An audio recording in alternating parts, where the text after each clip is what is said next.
Mengatakan truk yang melalui dari arah dalam kota menuju keluar kota ini diduga terkejut karena mobil yang berada di depannya berhenti mendadak. Karena sistem rem truk yang diduga tidak berfungsi dengan baik. Pengemudi terpaksa membanting setir ke arah kanan, namun truk justru menabrak mobil yang berada tepat di depannya, hingga alami kerusakan cukup parah pada bagian badan mobil sebelah kanan. Kayaknya motor halus itu rem truk ini kan kurang pakem lah rem lah, ambil ke kanan, menghindari pas kayak itu nggak ada korban.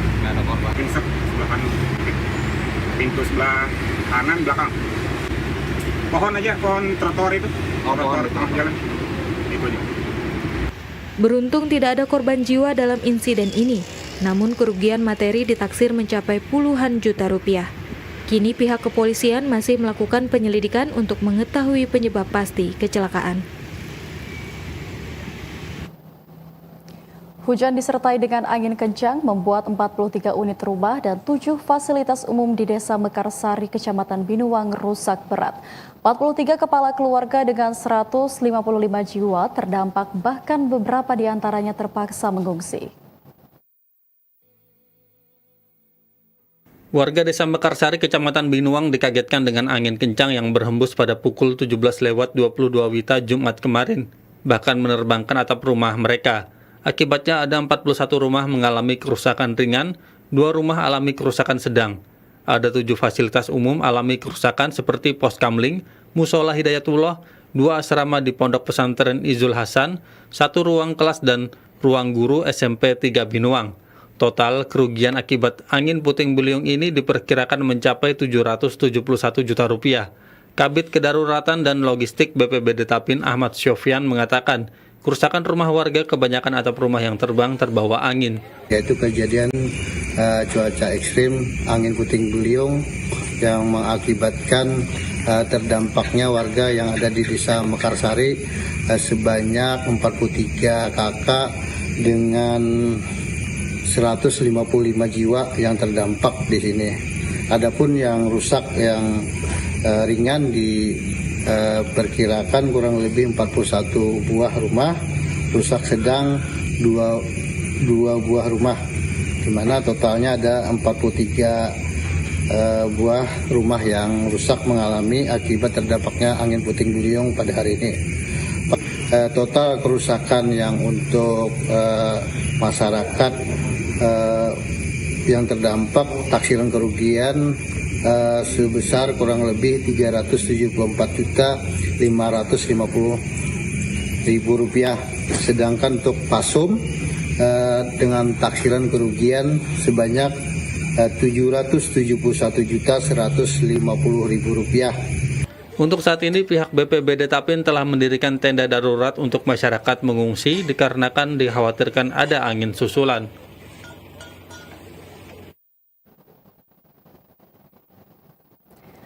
Program makan bergizi gratis belum menyentuh seluruh kelompok sasaran. Di Kota Banjarmasin, sejumlah sekolah luar biasa atau SLB belum mendapatkan akses terhadap program ini. Salah satunya SLB Negeri 3 Banjarmasin. Berjalan selama 10 bulan terakhir, program makan bergizi gratis belum sepenuhnya menyentuh kelompok rentan, termasuk anak-anak berkebutuhan khusus di sekolah luar biasa, seperti di SLB Negeri 3 Banjarmasin. Meski kini pendataan sudah dilakukan, program ini belum menyentuh mereka secara langsung. Kepala SLBN 3 Banjarmasin, Septi Ariyanti berharap program ini dapat segera direalisasikan, mengingat sebagian besar siswa berasal dari keluarga prasejahtera. Kehadiran program makan bergizi gratis dinilai dapat memberikan dampak positif bagi tumbuh kembang siswa, tidak hanya dari aspek kesehatan, namun juga dalam meningkatkan motivasi dan konsentrasi belajar. Pemberian makanan bergizi kepada anak-anak dalam masa pertumbuhan itu akan berdampak kepada kesehatannya, semangat belajarnya, dan prestasi belajar anak. Dan ini mungkinlah dari program EBG ini sebagai bentuk nyata perhatian pemerintah kepada kami anak-anak disabilitas. Harapan kami dengan segeralah untuk bisa terrealisasi untuk makanan bergizi kepada anak-anak kami. Pak wali murid yang pernah kami diberi sekali ketika di sekolah lain itu ada musibah sehingga anak-anaknya harus online, maka dialihkan ke sini. Itu antusias dari warga sekolah, anak-anak maupun orang tua sangat bagus. Dukungan juga datang dari para orang tua siswa. Mereka menyambut baik rencana penyaluran program ini dan berharap segera terwujud sebagai salah satu upaya pemenuhan gizi anak. Segera diadakan, Pak. Ya, kan yang di lain kan sudah dapat, sudah kan sini aja. Kayak yang belum di situ kan sudah dapat. SLB Lambuyan sudah dapat, sini aja yang belum. Ya kan meringangi belanja gitu. Iyalah, ya sama Nato. Semoga cepat aja. Anak merasa juga. Iya. Kalau Sumbanu kan anak-anak kan bisa sarapan, makan siang. Kalau anak belum kan termasuk mau aja makan apa aja sayur makan. Bantulah. Kalau orang dapurnya mulainya masak jam 2, itu kan biasanya aman aja masakannya kan. Program makan bergizi gratis diharapkan dapat terdistribusi secara merata termasuk kepada peserta didik berkebutuhan khusus. Pemenuhan gizi yang seimbang perlu didukung dengan penyaluran yang tepat sasaran, penjadwalan yang tepat waktu, serta pengawasan berkelanjutan agar tujuan dari program ini dapat tercapai secara maksimal. Pemilik kondotel minta bantuan gubernur. Selengkapnya usai jeda, kami akan kembali.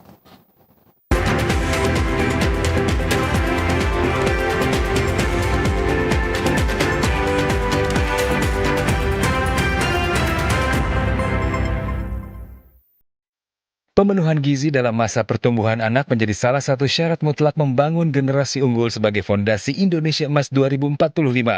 Program makan bergizi gratis yang digagas Presiden Prabowo Subianto merupakan langkah konkret pemerintah untuk mendongkrak kualitas sumber daya manusia menuju Indonesia Emas 2045. Program makan bergizi gratis memastikan setiap anak mendapatkan akses terhadap makanan bergizi dan memiliki kesempatan tumbuh sehat serta cerdas. Ditargetkan ada 82,9 juta penerima manfaat program makan bergizi gratis, terdiri dari anak-anak, ibu hamil, dan ibu menyusui. Makan bergizi gratis, ciptakan generasi unggul untuk Indonesia Emas 2045.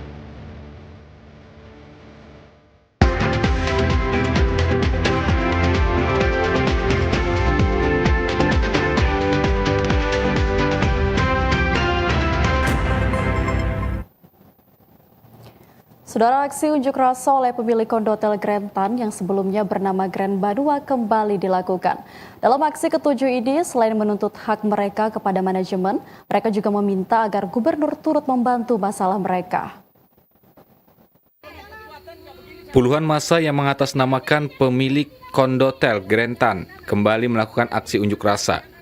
Aksi unjuk rasa ini merupakan yang ke-7 kalinya dilakukan oleh mereka dalam menuntut hak-hak mereka sebagai pemilik. Salah seorang pemilik kondotel, Fawahisah Mahabatan, menegaskan aksi ini merupakan lanjutan dari aksi sebelumnya dengan tuntutan yang sama terkait hak-hak mereka sebagai pemilik. Fawa juga meminta agar gubernur membantu mereka dalam menyelesaikan hak para pemilik. Aksi yang ke-7 kalinya, di mana mediasi itu sudah sering dilakukan oleh mereka, tapi selalu istilahnya itu kalau bahasa kita daerah itu karas menang, tidak berdasarkan legal standing. Jadi kita berikan bukti-bukti mereka. Nah, harapan saya Pak Gubernur, para pemangku kebijakan di bumi Kalimantan Selatan ini adalah melihat penderitaan kami sebagai pemilik yang sekarang berjuang untuk mendapatkan haknya. Kami membeli, bukan dikasih, bukan meminta, tapi membeli, lengkap dengan bukti-bukti, Pak. Sementara Kapolres Banjar, AKBP Fadli mengatakan mereka hanya memfasilitasi jalannya aksi penyampaian aspirasi yang dilakukan para pemilik. Dirinya berharap masalah ini segera selesai dan ada mediasi antara pemilik dan manajemen. Kami dari pihak kepolisian di sini sifatnya hanya mengamankan. Dan alhamdulillah pihak pemilik kondotel ini melaksanakan aksinya dengan damai. Tidak ada tindakan anarkis, jadi kami mengucapkan terima kasih. Mudah-mudahan ini antara kedua belah pihak ini ada solusi sehingga tidak terjadi lagi aksi-aksi seperti ini. Mudah-mudahan dari pihak Kerentan ada solusi, dari pihak pemilik kondotel juga bisa menerima. Para pemilik kondotel yang terdiri dari 179 orang ini mengaku akan terus memperjuangkan hak-hak mereka.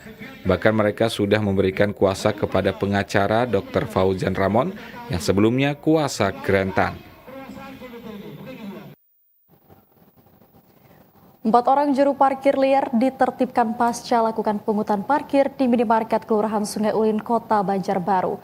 Para oknum juru parkir diberikan peringatan, jika mengulang tindakan akan diberikan sanksi yang lebih tegas. Lakukan pungutan liar di salah satu minimarket di Jalan Ahmad Yani, kilometer 36, Kelurahan Sungai Ulin, Kota Banjarbaru. 4 orang juru parkir liar ditertibkan petugas. Penertiban ini menyasar minimarket yang area parkirnya seharusnya gratis atau tidak memungut biaya, namun dimanfaatkan oleh oknum juru parkir liar untuk menarik pungutan dari pengunjung. Kepala UPT Perparkiran Banjarbaru, Raja Nur Yahya Lukmana, mengatakan menindaklanjuti laporan masyarakat adanya oknum juru parkir liar yang memungut tarif parkir di salah satu minimarket yang seharusnya tidak dikenakan biaya parkir.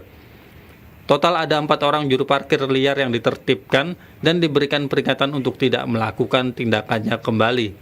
Perlu kami sampaikan bahwa jukir yang bersangkutan bukan merupakan jukir binaan dari Dinas Perhubungan Kota Banjarbaru. Boleh dikatakan jukir tersebut adalah jukir liar. Tidak ada legalitas terhadap penyelenggaraan.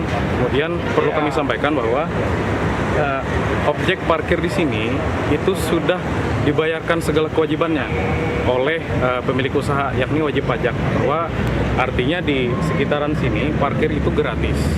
Sementara salah seorang juru parkir liar, Andi, mengaku tidak akan melakukan tindakan yang sama setelah didatangi para petugas. Untuk parkir di Cerga, saya minta maaf, saya tidak akan lagi melakukan parkir. Artinya tidak lagi mengulangi kejadian seperti ini. Keempat jukir liar kemudian didata dan diberi pembinaan agar tidak mengulangi perbuatannya. Para juru parkir liar ini diberikan peringatan keras jika kedapatan kembali melakukan pungutan parkir di wilayah tersebut. Mereka akan dikenakan tindakan yang lebih tegas. Saudara, kasus pengeroyokan anak di Kota Banjarbaru berakhir damai melalui restoratif justice. Kepolisian pastikan pendampingan dan pemulihan trauma terhadap korban. Kasus dugaan tindak pidana pengeroyokan terhadap seorang anak di bawah umur di Kecamatan Landasan Ulin, Kota Banjarbaru berhasil diselesaikan secara damai melalui mekanisme restoratif justice. Proses perdamaian ini difasilitasi oleh Kepolisian Resort Banjarbaru.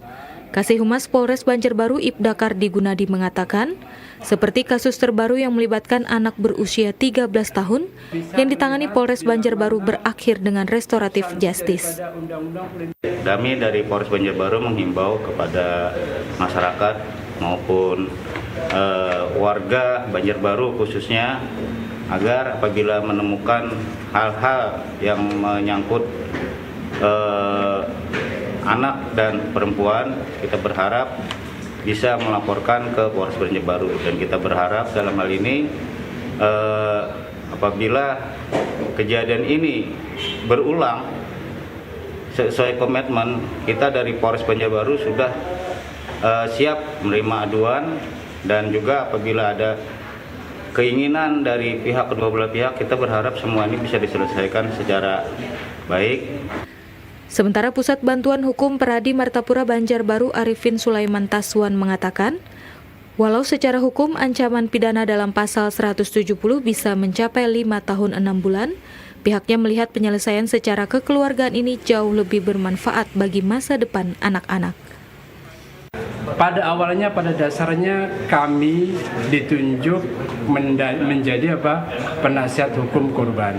Tapi kami melihat rupanya setelah fakta itu ada, penting bagi kami untuk menjadi fasilitator perdamaian, dibantu oleh tadi dari unit PPA Perlindungan Perempuan dan Anak di Polres Banjarbaru, kemudian juga meskipun kami tahu ya pijakan ancaman dalam perkara ini ada, seperti yang disampaikan oleh tadi Pak Kasih ya, bahwasanya apa? Di situ ada ancaman 170 ayat 1 KUH pidana, itu ada.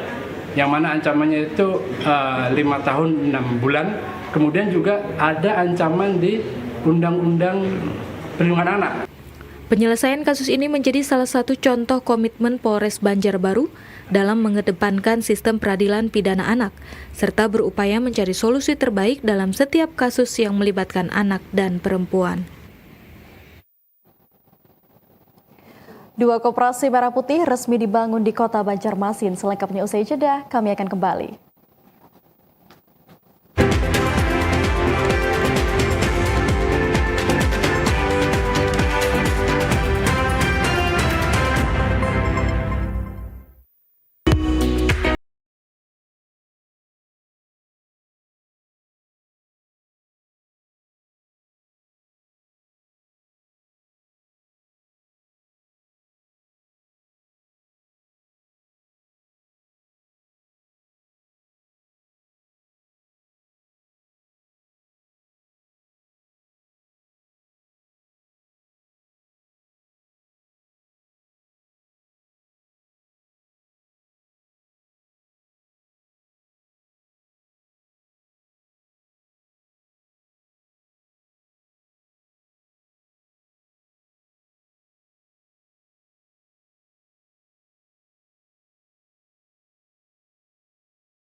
Peletakan batu pertama pembangunan koperasi Desa Merah Putih mulai dilaksanakan di Kota Banjarmasin.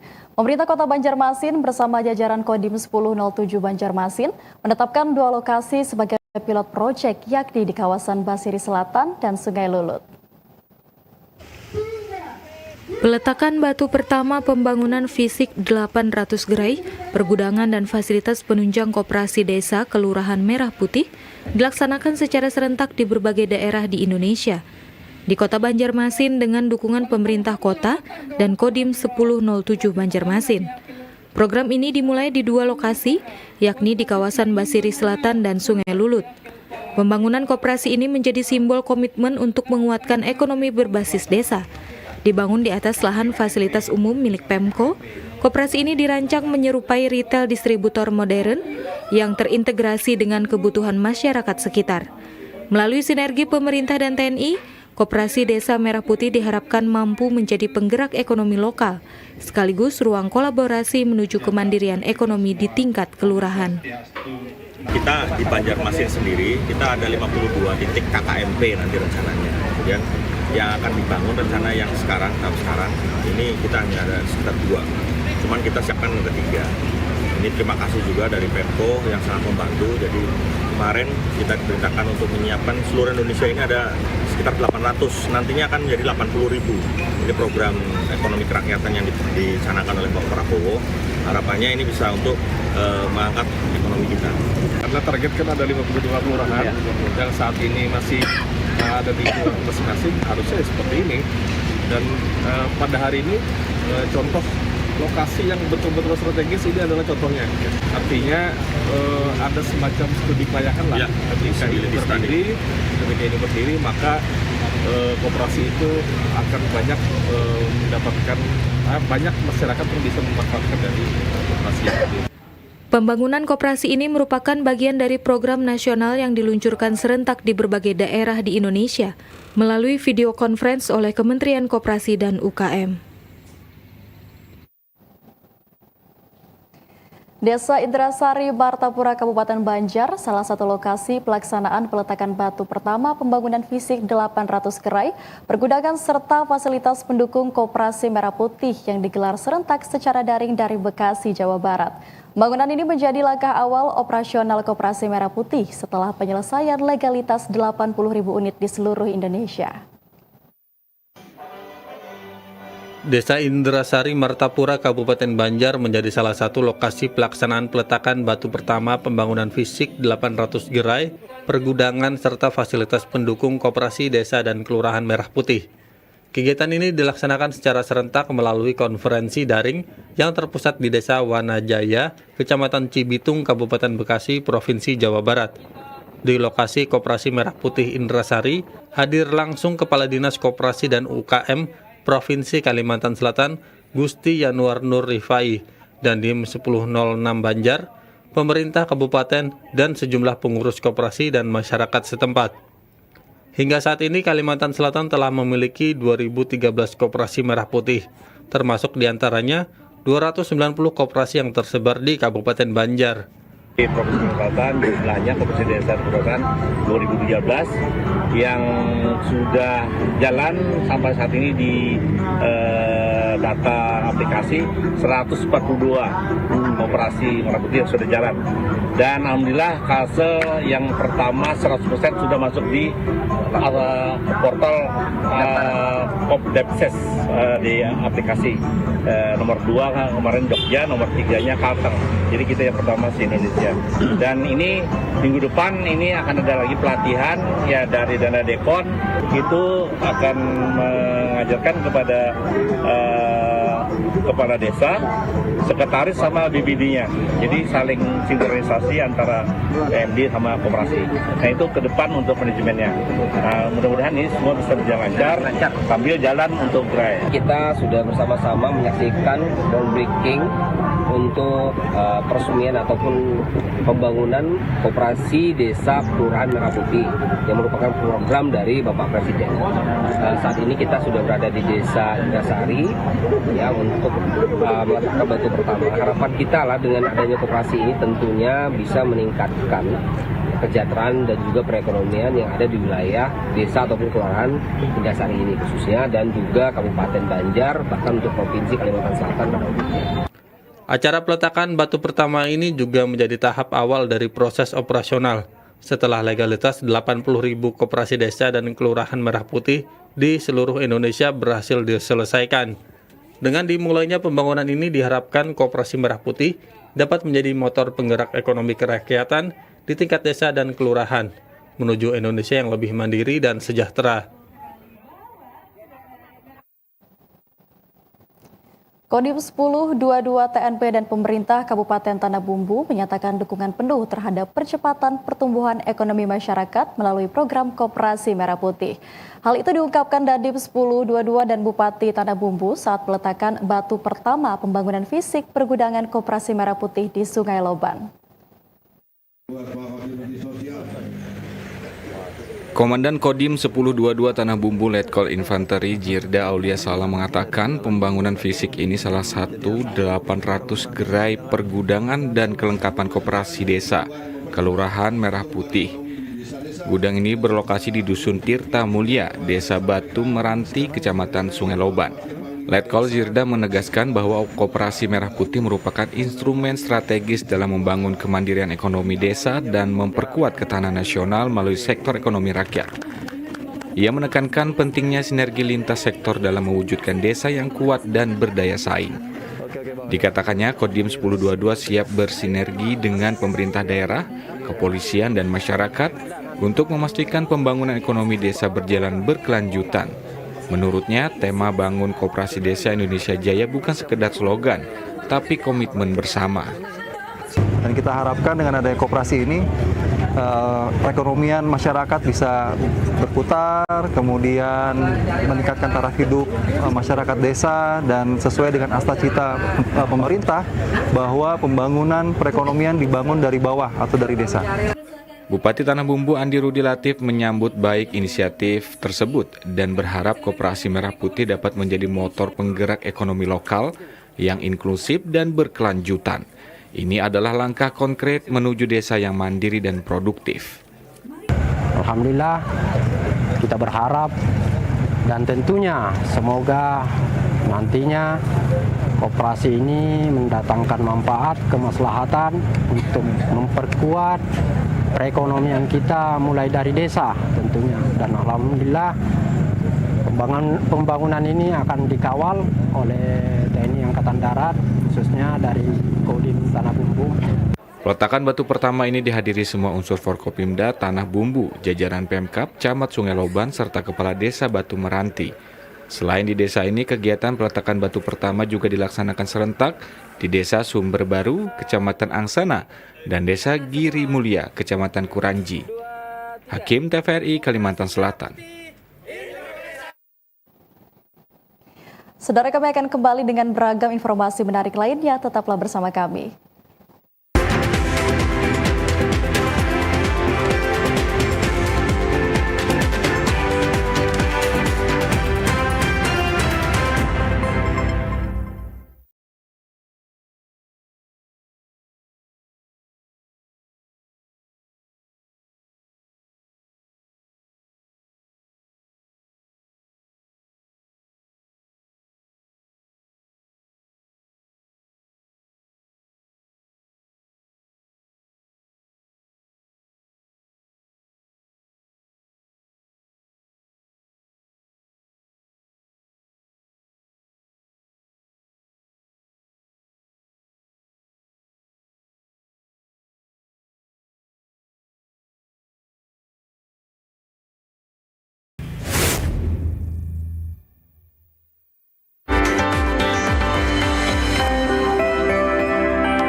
Terima kasih Anda masih bersama kami dalam Kalimantan Selatan hari ini. Saudara, panas yang dirasakan masyarakat belakangan ini akibat cuaca yang ekstrim hingga 36 derajat yang mengharuskan melindungi kulit dengan ekstra. Salah satu yang bisa melindungi kulit dari paparan sinar matahari yakni dengan menggunakan sunscreen atau tabir surya. Dengan meningkatnya penggunaan dalam melindungi kulit berdampak juga bagi penjualan sunscreen di Kota Banjarmasin. Panas. Inilah satu kata yang sering diucapkan masyarakat saat menghadapi cuaca panas ekstrim yang belakangan ini melanda berbagai daerah di Indonesia, salah satunya di Kota Banjarmasin. Tidak hanya berdampak pada kesehatan tubuh, panas yang mencapai suhu hingga 36 derajat ini juga bisa merusak kulit. Paparan sinar matahari yang semakin terik jika terpapar pada kulit manusia dapat menyebabkan kulit yang mudah kering, kusam, jerawatan, kemerahan, penuaan dini, bahkan bisa menyebabkan kanker pada kulit. Dokter estetika Lutfi menyarankan agar masyarakat tidak lupa menggunakan sunscreen atau tabir surya dan pelembab setiap hari, meskipun hanya beraktivitas di dalam ruangan. Hal ini dikarenakan sinar ultraviolet UV tetap bisa menembus kaca dan memberikan efek yang buruk bagi kulit. Dr. Lutfi juga mengatakan penggunaan sunscreen dengan sun protection factor SPF minimal 30 sangat dianjurkan untuk aktivitas harian dan perlu menggunakannya secara benar dengan memakai berulang kali setiap 3 hingga 4 jam sekali agar perlindungan tetap optimal. Selain itu, alasan betapa pentingnya sunscreen untuk kulit karena sunscreen dipercaya mampu membantu mencegah resiko hiperpigmentasi, flek hitam, serta kanker kulit akibat paparan sinar matahari. Jadi kalau untuk cuaca ekstrim itu memang yang wajib banget digunakan untuk terutama untuk merawat kesehatan kulit ya.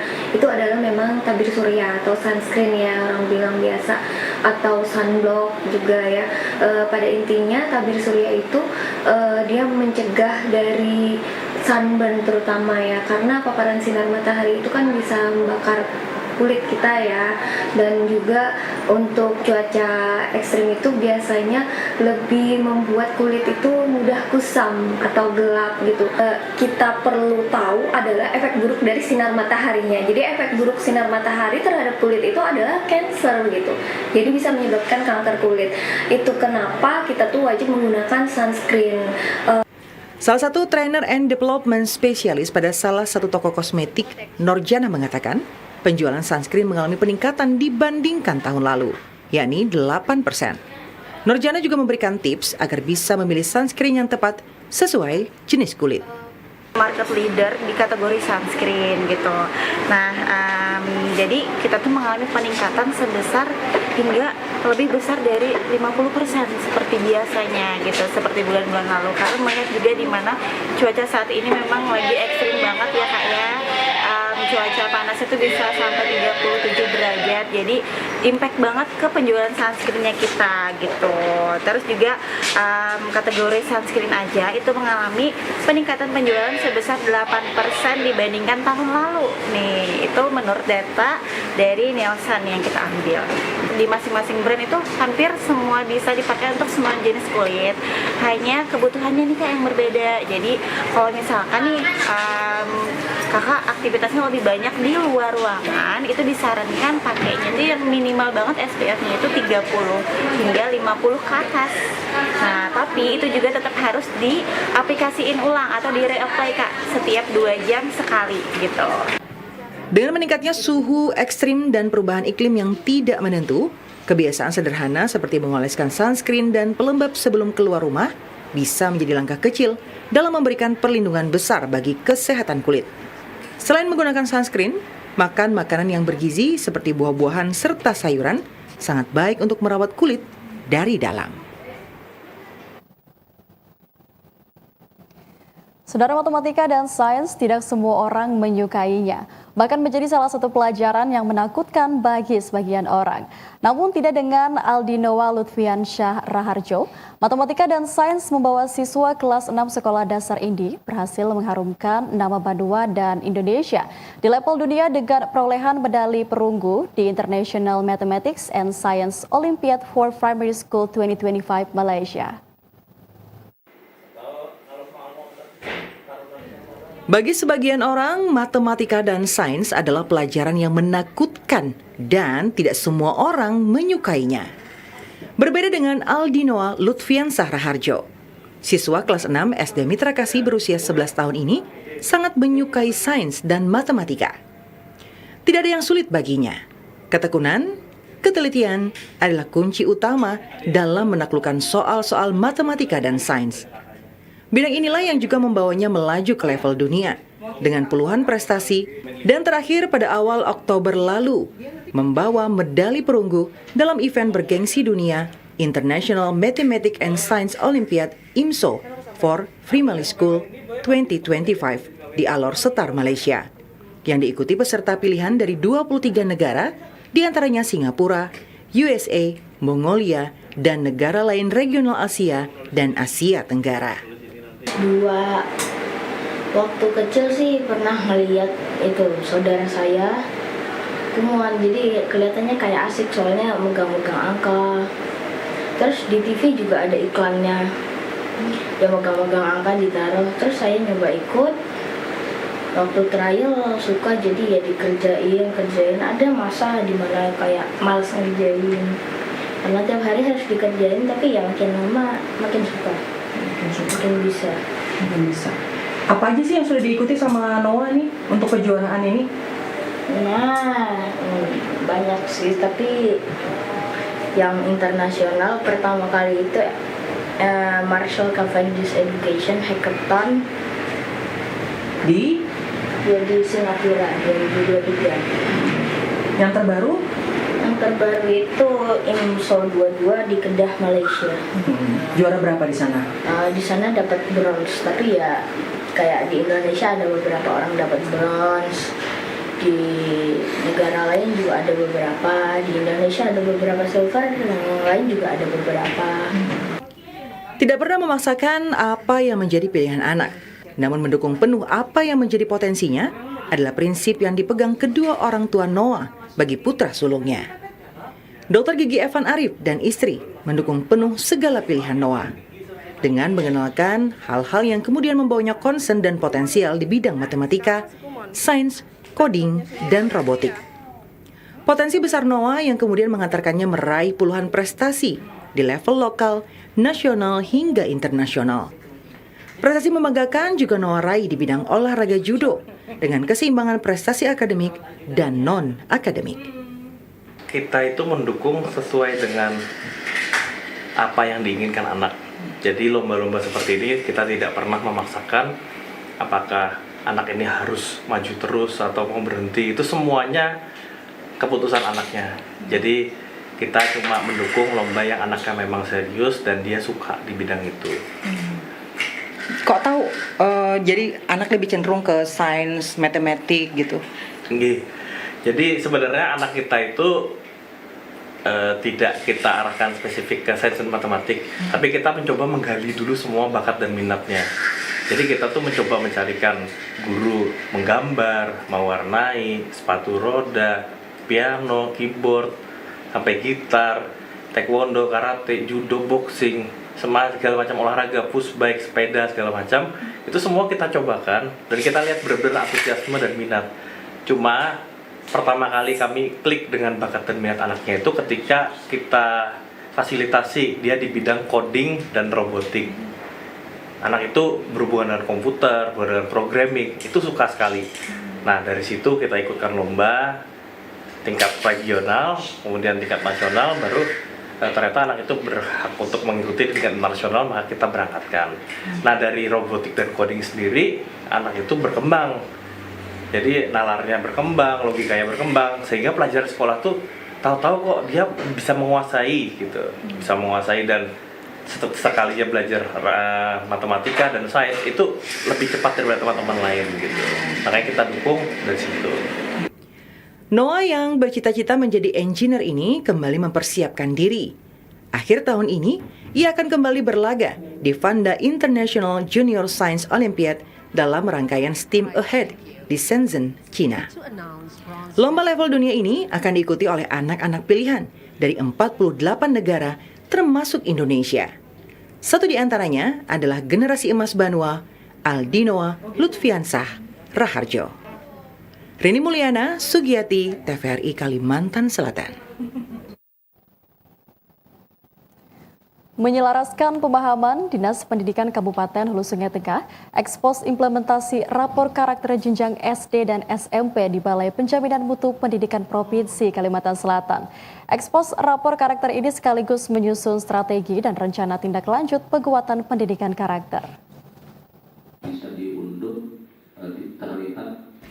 Bertempat di kantor BPMP Provinsi Kalimantan Selatan, pemerintah Kabupaten Hulu Sungai Tengah melalui Dinas Pendidikan lakukan ekspos rapor karakter jenjang SD dan SMP tahun ajaran 2025-2026. Kepala Dinas Pendidikan Hulu Sungai Tengah Muhammad Anhar mengatakan, kegiatan ini menjadi ruang kolaborasi strategis antara Dinas Pendidikan Kabupaten Hulu Sungai Tengah dan BPMP Provinsi Kalimantan Selatan dalam menyelaraskan pemahaman, strategi serta rencana tindak lanjut penguatan pendidikan karakter di Satuan Pendidikan Dasar dan Menengah Wilayah Hulu Sungai Tengah.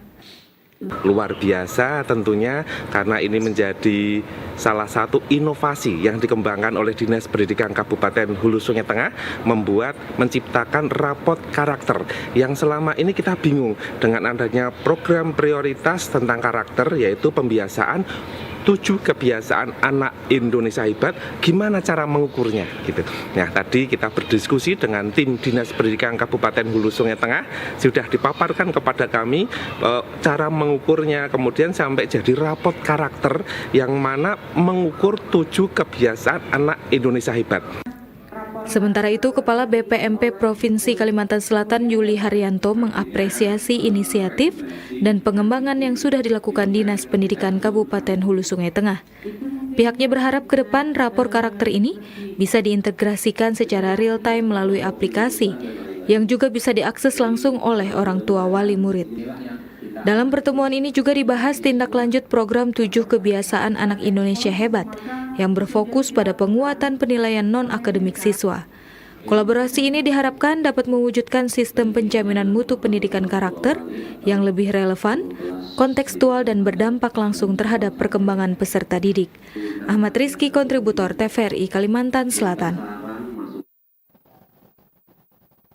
Polisi Resort Tapin melakukan pergeseran 10 personil perwira yang merupakan pejabat utama. Penggantian personil kepolisian ini merupakan bentuk penyegaran di institusi kepolisian. Setelah menjabat selama kurang lebih 4 bulan dengan pengungkapan kasus narkotika dengan total 600 gram, Kasat Narkoba Polres Tapin bergeser ke Polres Kota Baru. pergeseran pejabat Polres Tapin untuk memberikan penyegaran di jajarannya. Sejumlah jabatan utama di jajaran Polres Tapin telah diganti, yakni Kasat Narkoba, Kabak Ren Polres Tapin, Kasat Tahti, Kapolsek Salam Babaris, Kapolsek Hatungun, Kapolsek Bungur, Kasih Humas, dan lainnya. Kapolres Tapin AKBP Weldy Rozika mengatakan mutasi diperlukan dalam pelaksanaan tugas dan tanggung jawab serta upaya penyegaran kepemimpinan secara simultan dan berkesinambungan sehingga tetap terpeliharanya daya manajerial agar lebih optimal. Penyegaran ini tetap kita namanya mutasi atau apa itu penyegaran dari organisasi, dan juga pejabat lama juga pindah ke tempat yang bagus juga di Kota Baru. Jadi dengan adanya pejabat baru kita harapkan supaya kinerja dari masing-masing satker yang dimutasi ataupun Kapolsek itu meningkatkan kinerjanya dan cepat berbaur dengan lingkungan baik anggota dan juga bisa berbaur dengan masyarakat. Kapolres Tapin berharap kepada para personel yang baru agar dapat segera menyesuaikan dengan tugas yang baru. Dan Kapolres juga berterima kasih kepada pejabat lama atas dedikasinya untuk kemajuan Polres Tapin.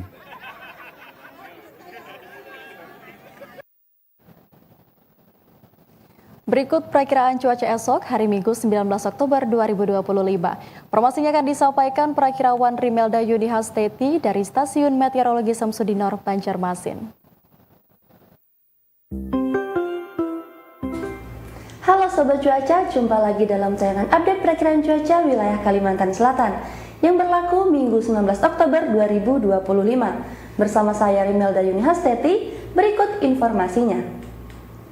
Sobat Cuaca, berdasarkan perakiraan dinamika atmosfer esok hari, terdapat adanya siklon tropis di wilayah Filipina dan juga sirkulasi siklonik di wilayah barat Sumatera, di mana hal ini menyebabkan adanya pola belokan angin atau sirline yang memanjang dari Sumatera bagian selatan, Laut Jawa hingga Kalimantan bagian selatan, dan juga hingga Sulawesi bagian selatan.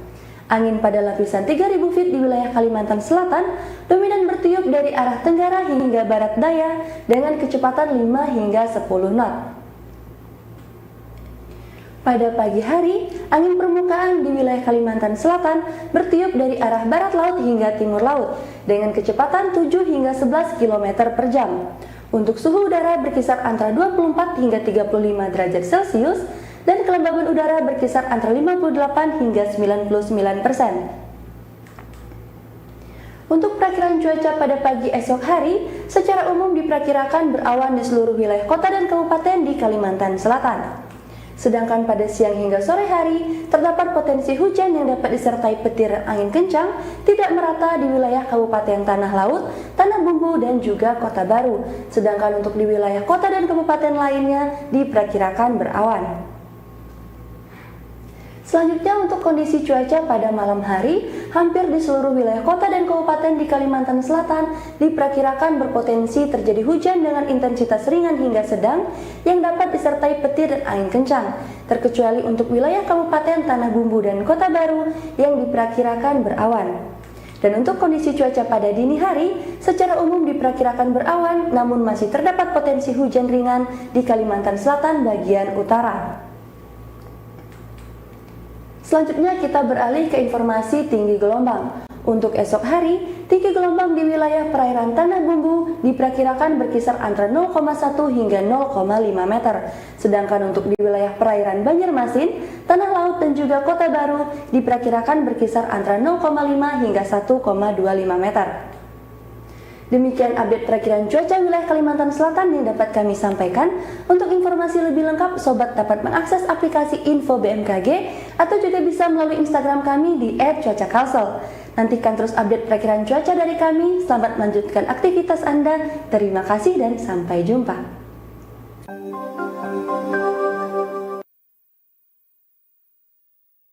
Kami akan kembali usai jeda, tetaplah bersama kami dalam Kalimantan Selatan hari ini.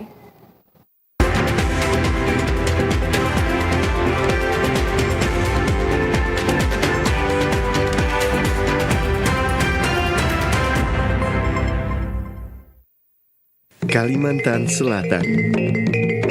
tanah yang kaya akan keindahan dan keanekaragaman hayati, termasuk primata endemik yang hampir punah.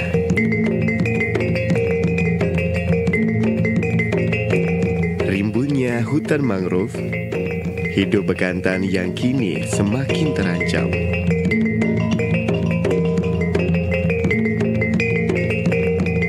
Primata dengan hidung panjang dan rambut berwarna coklat kemerahan adalah bagian dari warisan alam kita. Bekantan adalah primata endemik Kalimantan yang status konservasinya saat ini terancam punah.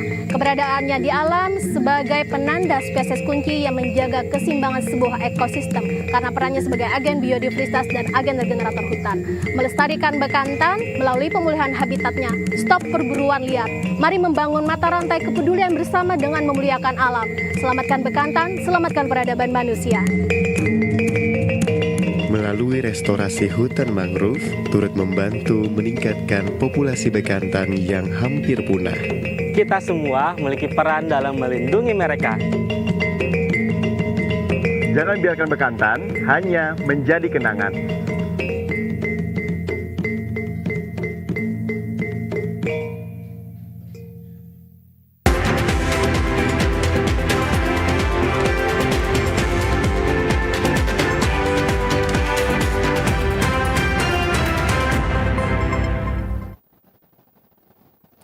Saudara Dinas Kependudukan dan Pencatatan Sipil Kabupaten Tapin gelar forum konsultasi publik pelayanan Adminduk. Wakil Bupati Tapin Juanda ingatkan pelayanan administrasi kependudukan di Tapin dapat memiliki rasa adil bagi masyarakat. Untuk meningkatkan kualitas pelayanan administrasi kependudukan di Kabupaten Tapin, Dinas Kependudukan dan Pencatatan Sipil Tapin menggelar forum konsultasi publik yang melibatkan semua lapisan masyarakat. Dalam kegiatan ini, Disduk Capil Tapin memberikan sosialisasi mengenai pelayanan, standar pelayanan hingga meminta saran masukan kepada para peserta. Sehingga nantinya masyarakat yang mendapatkan layanan publik terkait Adminduk tidak ada lagi bermasalah. Kepala Disduk Capil Tapin, Rina Indriani mengatakan pihaknya akan terus berbenah untuk memberikan pelayanan yang terbaik bagi masyarakat Tapin, salah satunya jemput bola ke desa-desa. Dilaksanakan dalam rangka kita menampung aspirasi dari perwakilan-perwakilan, ada dari petugas desa, masyarakat maupun pihak ketiga ataupun dari organisasi dalam rangka kita mengevaluasi pelayanan yang ada di Dinas Kependudukan dan Pencatatan Sipil. Wakil Bupati Tapin Juanda mengatakan pemerintah daerah pada tahun 2026 akan menyiapkan peralatan baru untuk perekaman EKTP jemput bola. Kepada Dinas Dukcapil Kabupaten Tapin ini untuk kedepannya yang mana telah memberikan pelayanan jemput bola itu sudah rutin dilaksanakan oleh Dinas Penduduk Dukcapil Kabupaten Tapin. Ada beberapa peralatan yang memang harus kita dukung ke depannya dan juga dari Dirjen Dukcapil Pusat langsung sangat mendukung program kita ini. Alhamdulillah. Insya Allah nanti periode tahun 2026 peralatan untuk perekam jemput bola itu akan kita penuhi agar Dukcapil Kabupaten Tapin lebih bagus lagi bekerjanya. Hingga saat ini pelayanan publik yang ada di Kabupaten Tapin telah memiliki standar pelayanan minimum. Salah satunya pelayanan EKTP yang maksimal hanya 50 menit saja. Melalui program berbasis digital Tapin Mesra, pemerintah Kabupaten Tapin terima penghargaan Mandaya dari Kementerian Koordinator Bidang Pemberdayaan Masyarakat. Menteri Koordinator Bidang Pemberdayaan Masyarakat Muhaimin Iskandar serahkan penghargaan Mandaya kepada Bupati Tapin Yamani. Diraihnya penghargaan ini karena program berbasis digital Tapin Mesra yang memiliki manfaat dalam menurunkan kasus stunting, kemiskinan ekstrim, dan program lainnya. Bahkan Kabupaten Tapin pada tahun ini berhasil menurunkan angka kemiskinan terbaik ke-10 se-Indonesia. Bupati Tapin Yamani mengatakan program yang dibuat oleh pemerintah daerah ini memang difokuskan untuk dapat menyentuh langsung kepada masyarakat, sehingga bantuan yang diberikan dapat tepat sasaran seperti bansos dan program bedah rumah.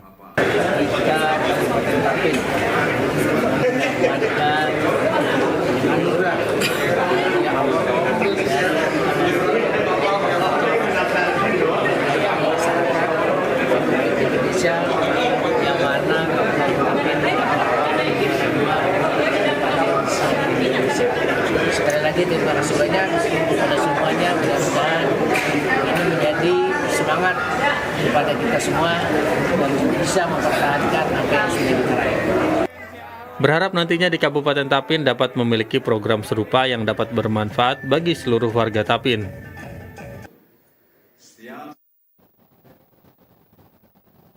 Kegiatan event Jambore Sepeda Lipat Nasional atau Jamselinas ke-14 tahun 2025 yang digelar di Kota Banjarmasin ini menjadi kebanggaan bagi Kota Banjarmasin karena diikuti peserta hampir seluruh wilayah Indonesia, mulai dari Sabang hingga Merauke.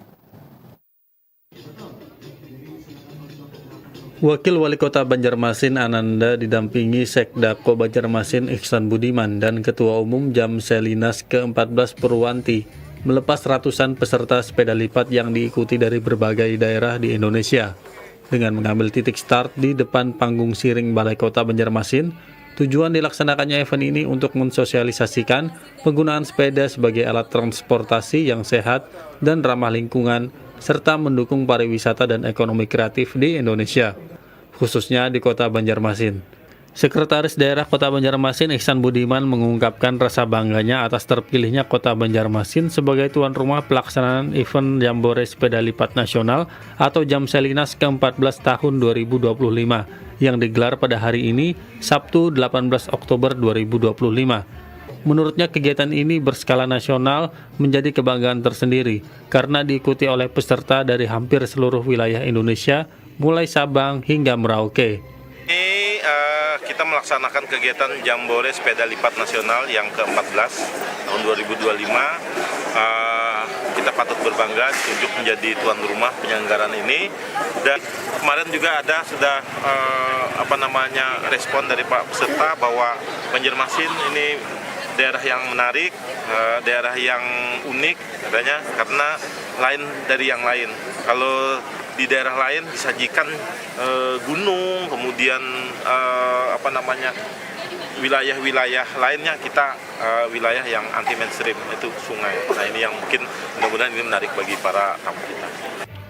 Adapun jumlah peserta yang berpartisipasi mencapai sekitar 800 orang, terdiri dari berbagai komunitas sepeda lipat, dan para peserta diajak menikmati keindahan kota melalui rute santai sejauh 21 km yang menelusuri kawasan ikonik Banjarmasin dan Sungai Martapura. Kegiatan Jamselinas ke-14 ini menjadi salah satu momentum penting dalam mempromosikan potensi wisata sungai, sekaligus menegaskan citra Banjarmasin sebagai kota yang ramah bagi pesepeda. Kontingen Kabupaten Hulu Sungai Selatan yang bertanding pada ajang Porprov ke-12 tahun 2025 di Kabupaten Tanah Laut resmi dilepas keberangkatannya. Pelepasan berlangsung di halaman Gedung Olahraga dan Seni Alun Idut Kandangan pada Sabtu pagi. Sebanyak 33 tim cabang olahraga dari Kabupaten Hulu Sungai Selatan yang bertanding pada ajang Porprov ke-12 di Kabupaten Tanah Laut dilepas secara resmi oleh Wakil Bupati bersama pihak KONI dan Dinas Pemuda Olahraga, serta Ketua Komisi 2 DPRD Hulu Sungai Selatan, di mana kontingen yang diberangkatkan ialah berjumlah 354 orang, terdiri dari 260 atlet dan 94 ofisial. Pada Porprov ke-12 tahun 2025 yang berlangsung selama 23 hari sejak 23 Oktober sampai 14 November dan pembukaan dilaksanakan pada 1 November mendatang ini. Kontingen Kabupaten Hulu Sungai Selatan bertekad mempertahankan gelar juara seperti pada tahun sebelumnya dan minimal bisa masuk dalam 5 besar klasmen akhir.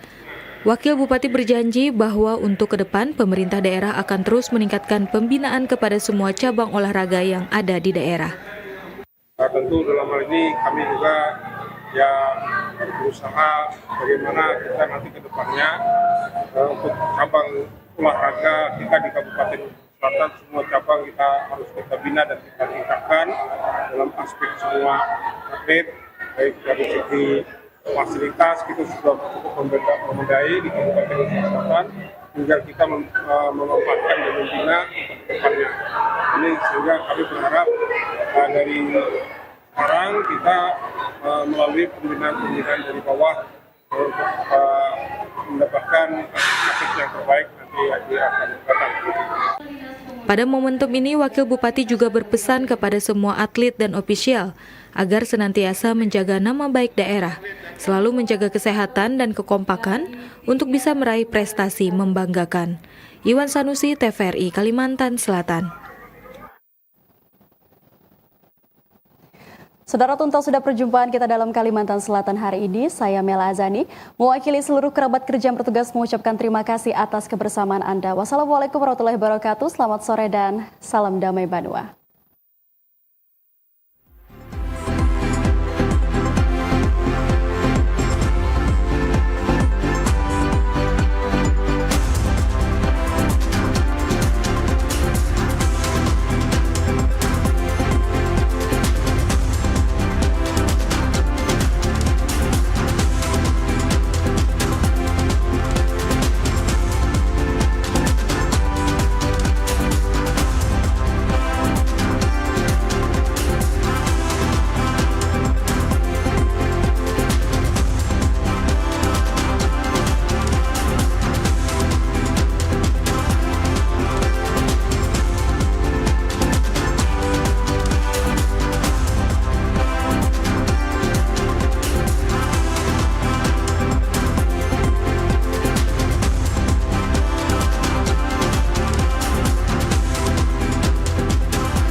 Bismillahirrahmanirrahim.